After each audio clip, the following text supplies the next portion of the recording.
ನಮಸ್ತೆ. ನಾನು ದಿಂಚಾಮಳ್ಳಿ ಅಂಬರೀಷ್ ಅಂತೇಳಿ ಕೋಲಾರ ವಿಧಾನಸಭಾ ಕ್ಷೇತ್ರದವನಾಗಿದ್ದು, ನಾನು ಏನಿದಿನ ಕರ್ನಾಟಕ ರಾಜ್ಯದಲ್ಲಿ 3 ಕ್ಷೇತ್ರಗಳಿಗೆ ಉಪಚುನಾವಣೆ ನಡೆದಿದೆ.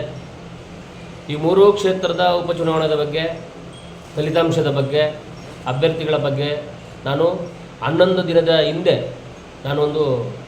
ಅದರ ಬಗ್ಗೆ ಮಾತಾಡಿದ್ದೆ. ಅದರ ಒಂದು ಫಲಿತಾಂಶ ಈ ದಿನ ಹೊರಬಿದ್ದಿದೆ. ಆ ಒಂದು ಉಪಚುನಾವಣೆಯ ಫಲಿತಾಂಶದ 3 ಜನ ಕಾಂಗ್ರೆಸ್ ಅಭ್ಯರ್ಥಿಗಳು ಜೈಬೇರಿ ಬಾರಿಸಿದ್ದಾರೆ. ಒಂದು ಶಿಗ್ಗಾಂವ್ ಕ್ಷೇತ್ರದಲ್ಲಿ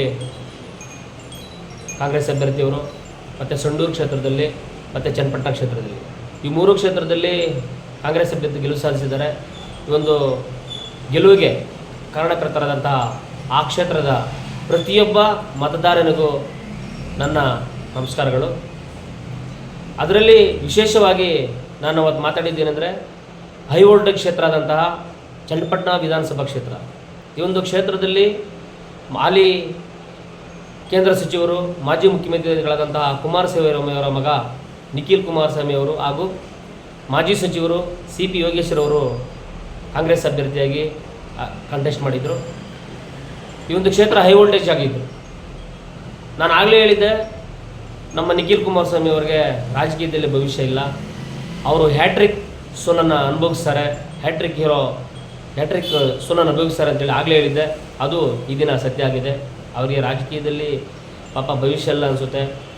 ಒಂದು ಕಡೆ ದೇವೇಗೌಡರು, ಒಂದು ಕಡೆ ಕುಮಾರಸ್ವಾಮಿ ಅವರು ಮಗ ಅಂಥೇಳಿ ತುಂಬ ಕಷ್ಟಪಟ್ಟರು. ಪಾಪ ದೇವೇಗೌಡರಂತೂ ಹತ್ತಿರದ ಒಂದು 23 ರ್ಯಾಲಿಗಳನ್ನು ಮಾಡಿರ್ತಾರೆ. ಈ ವಯಸ್ಸಲ್ಲೂ ಸಹ ಅವ್ರು ರ್ಯಾಲಿ ಮಾಡಿದ್ದಾರೆ ಅಂದರೆ ಅವ್ರಿಗೆ ಮೊದಲೇ ಗೊತ್ತಿತ್ತು ಈ ಕ್ಷೇತ್ರದಲ್ಲಿ ನಾವು ಸೋಲ್ತೀವಂತ. ಆದ್ರೂ ಪ್ರಯತ್ನ ಪಟ್ಟರು, ಆಗಿಲ್ಲ. ಕೊನೆಯದಾಗಿ ನಮ್ಮ CP ಯೋಗೇಶ್ವರ್ ಅವರು ಗೆದ್ದಿದ್ದಾರೆ. ಇದು ಗೆಲುವಿಗೆ ಕಾರಣ ಏನಂದರೆ, ಕರ್ನಾಟಕ ಸರ್ಕಾರ, ಅಲ್ಲಿ ಕಾಂಗ್ರೆಸ್ ಸರ್ಕಾರ ಇರೋದು, ಇವರು ಕೊಟ್ಟಿರುವಂಥ ಗ್ಯಾರಂಟಿ ಯೋಜನೆಗಳು, ಜನಪರ ಯೋಜನೆಗಳು, ಅಭಿವೃದ್ಧಿ ಪರ ಎಲ್ಲ ಒಂದು ಗಮನದಲ್ಲಿಟ್ಕೊಂಡು, ಅದೇ ರೀತಿ CP ಯೋಗೇಶ್ವರ್ ಅವರು ಅವರ ಒಂದು ಅಧಿಕಾರಾವಧಿಯಲ್ಲಿ ಮಾಡಿರ್ತಕ್ಕಂಥ ಜನಪರ ಕಾರ್ಯಗಳು, ಅವರನ್ನು ಭಗೀರಥ ಅಂತ ಕರೀತಾರೆ.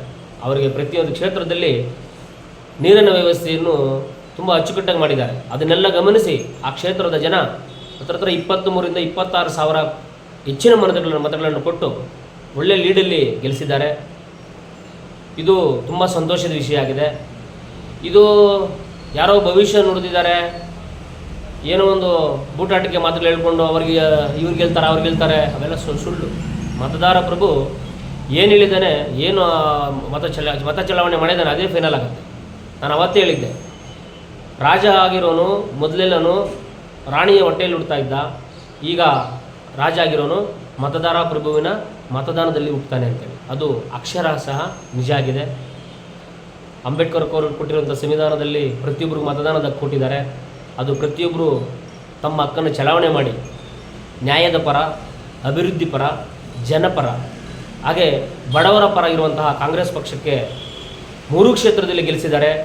ಅದರಲ್ಲೂ ವಿಶೇಷವಾಗಿ ಚನ್ನಪಟ್ಟಣ ಕ್ಷೇತ್ರಕ್ಕೆ ಇಲ್ಲಿರ್ತಂತಹ CP ಯೋಗೇಶ್ವರ್ ಅವರನ್ನ ಗೆಲ್ಲಿಸ್ಕೊಟ್ಟಿದ್ದಾರೆ. ಆ ಒಂದು ಕ್ಷೇತ್ರದ ಎಲ್ಲ ಪ್ರತಿಯೊಬ್ಬ ಮತದಾರ ಪ್ರಭುವಿಗೂ ನನ್ನ ಒಂದು ಅನಂತ ಧನ್ಯವಾದಗಳನ್ನು ತಿಳಿಸ್ತಾ, ಈ ಒಂದು ಚುನಾವಣೆಗೆ ಸಹಕರಿಸಿ, ಈ ಚುನಾವಣೆಯಲ್ಲಿ ತುಂಬ ಮುತುವರ್ಜಿ ವಹಿಸಿಕೊಂಡಿದ್ದಂಥ ನಮ್ಮ ಕರ್ನಾಟಕದ ಮುಖ್ಯಮಂತ್ರಿಗಳಾದಂಥ ಸಿದ್ದರಾಮಯ್ಯ ಸಾಹೇಬರು ಹಾಗೂ ಉಪಮುಖ್ಯಮಂತ್ರಿಗಳಾದಂಥ DK ಶಿವಕುಮಾರಣ್ಣವರು, ಮಾಜಿ ಸಂಸದರಾದಂಥ DK ಸುರೇಶ್ ಅಣ್ಣವರು, ಹಾಗೆ ನಮ್ಮ ಕೋಲಾರ ವಿಧಾನಸಭಾ ಕ್ಷೇತ್ರದ ಶಾಸಕರಾದಂಥ ಪುತ್ತೂರು ಮಂಜಣ್ಣವರು, ಕೋಲಾರ ಚಿಕ್ಕಬಳ್ಳಾಪುರ ವಿಧಾನ ಪರಿಷತ್ ಸದಸ್ಯರಾದ ಅನಿಲಣ್ಣವರು, ತುಂಬ ಹಲವಾರು ನಮ್ಮ ಕೋಲಾರದ ಮುಖಂಡರುಗಳೆಲ್ಲ ಹೋಗಿ ಆ ಕ್ಷೇತ್ರದಲ್ಲಿ ಚುನಾವಣಾ ಪ್ರಚಾರ ಮಾಡಿ ಆ ಕ್ಷೇತ್ರದಲ್ಲಿ ನಮ್ಮ ಕಾಂಗ್ರೆಸ್ ಅಭ್ಯರ್ಥಿಗಳನ್ನು ಗೆಲ್ಲಿಸೋದಕ್ಕೆ ತುಂಬ ಶ್ರಮಪಟ್ಟಿದ್ದಾರೆ. ಅವರಿಗೆಲ್ಲರಿಗೂ ನನ್ನ ಪರವಾಗಿ ವಂದಿಸ್ತಾ, ಪ್ರತಿಯೊಂದು 3 ಕ್ಷೇತ್ರದಲ್ಲಿ ಕಾಂಗ್ರೆಸ್ ಪರವಾಗಿ ಮತದಾನ ಮಾಡಿ ಕಾಂಗ್ರೆಸ್ ಅಭ್ಯರ್ಥಿಗಳಿಗೆ ಗೆಲುವನ್ನು ಸಹಕರಿಸಿದಂಥ ಪ್ರತಿಯೊಬ್ಬರಿಗೂ ನನ್ನ ಒಂದು ನಮಸ್ಕಾರ ನಡೆಸ್ತಾ ಧನ್ಯವಾದಗಳು ಹೇಳ್ತಾ ಇದ್ದೀನಿ. ನಮಸ್ಕಾರ.